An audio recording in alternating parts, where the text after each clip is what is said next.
Je te rappelle après. Comment ça va? Ça va bien? Ouais. Belle image. Belle image de la ville d'Evry. Vous me mettez quelques blancs? Non, quelques blancs, quelques white, quelques blancos.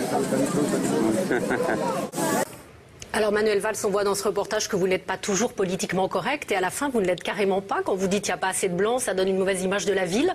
Oui, parce que évidemment avec les stands qu'il y avait là, le sentiment que la ville tout à coup, ça n'est que cela. Voilà, donc, comment ça n'est que cela? Et alors parce que vous dites que vous pouvez le dire, mais ça veut dire quoi? Qu'il faudrait amener des whites, des blancs, comme vous dites, pour faire une meilleure image. Je crois. Après les remous suscités par un reportage de Direct 8 la semaine dernière, où l'on voyait Manuel Valls déambuler dans les rues d'Evry, semblant regretter que la ville ne compte pas suffisamment de blancs,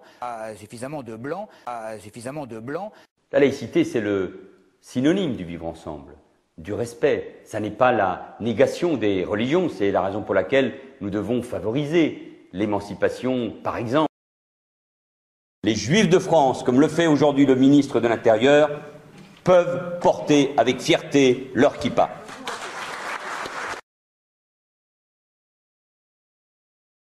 Le voile restera pour moi et doit rester pour la République un combat essentiel. Excusez-moi, qu'est-ce qui se passe, mesdames? Qu'est-ce qui se passe? Qu'est-ce qui se passe? Je vais vous expliquer, madame. Il y a une dame en foulard, donc on nous a contrôlés, on a nos papiers, il y a tout ce qu'il faut. On est en règle? On est en règle, mais on nous dit de quitter les lieux. Il n'y a que nous qui devons quitter les lieux. Alors c'était une journée où on était venu accompagner notre oncle qui vient pour du tourisme. Et voilà ce qui se passe. Allez, s'il vous plaît. Et là, on est obligé de s'en aller. Allez, c'est bon. Attention à vous derrière, attention à vous. Regardez un peu la France. Regardez la France. La laïcité, c'est le synonyme du vivre ensemble, du respect. Ça n'est pas la négation des religions. Comme par hasard, que des Maghrébins, parce qu'il y a 50 000 touristes qui viennent tout le temps ici.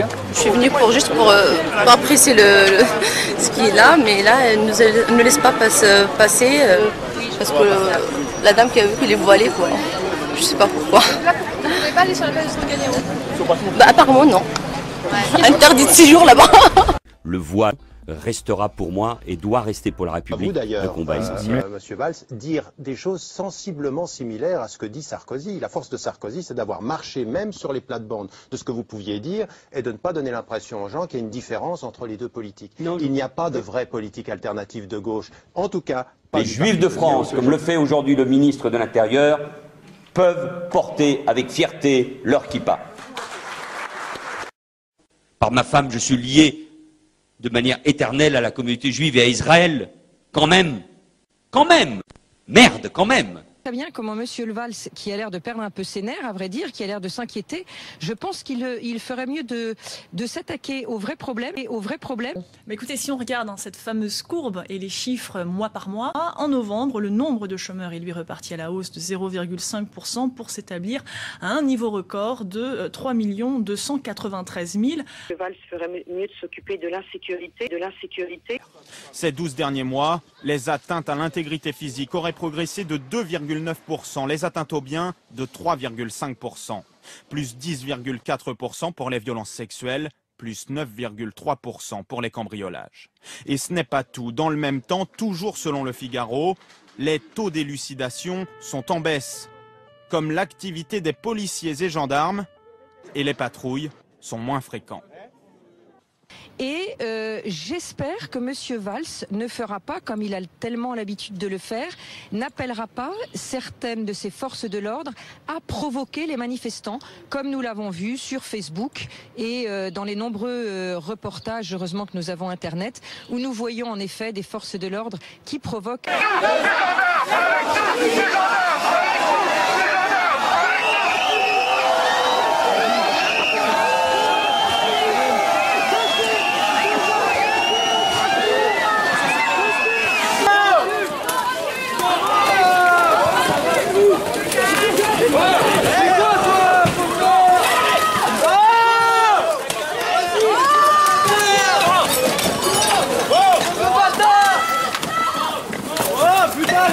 Il se dit, il faut que je fasse passer ces gens pour des casseurs. On va d'abord commencer en disant que l'attitude de Manuel Valls, son arrogance, sa virulence sont insupportables et inadmissibles. Monsieur le ministre, On vous demande des résultats.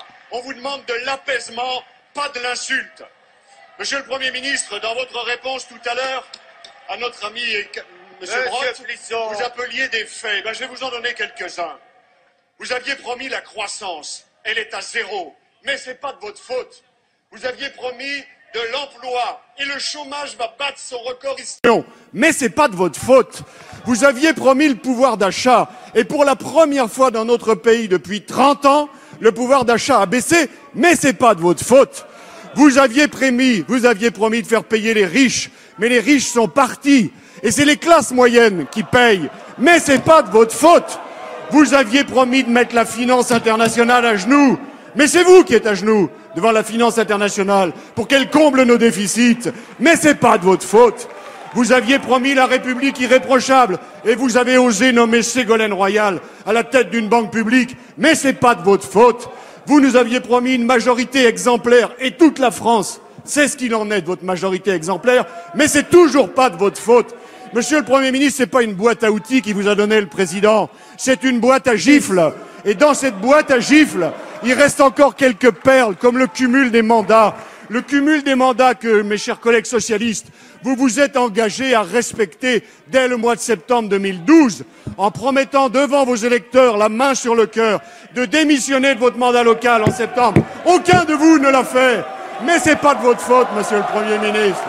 Alors, monsieur le Premier ministre, à force de dire que rien n'est de votre faute, à force de n'être responsable de rien, faudra pas vous étonner si un jour les Français vous disent « Mais qui est le Premier ministre dans ce pays ?» Ce ne sera pas de leur faute.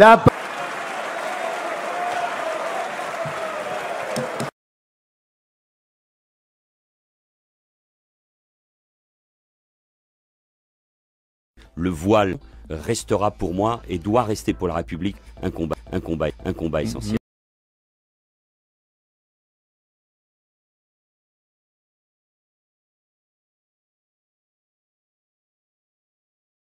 Mais moi, je considère qu'il est de la responsabilité d'un ministre, il est la responsabilité des politiques et des élus, de la société qui doit condamner Monsieur Dieudonné Mbala et ce geste de ce Dieudonné qui ne fait plus rire personne depuis bien longtemps.